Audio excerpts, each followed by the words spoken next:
sighs, cry every night for you. Hi guys, I'm hanging out here tonight in the office in the RV. As you can tell here, I've got my screens up. I'm editing a video right now for RV Adventures, Todd's World, and I noticed that some of you might still be, tuned into twHomeShow, and that's fine. Stick on that page as well. Stick on that YouTube channel, twHomeShow.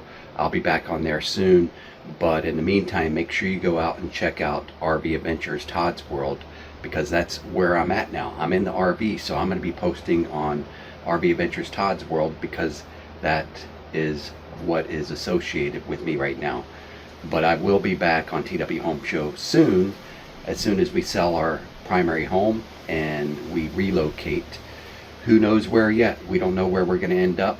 It's going to be a fun journey trying to find our next place, and I want everybody on twHomeShow to follow me on RV Adventures, Todd's World, because I don't want you to miss out.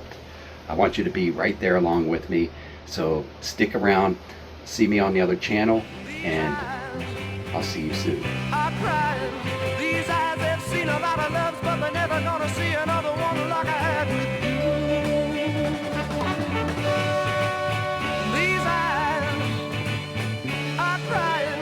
These eyes have seen a lot of loves, but they're never gonna see another one like I had.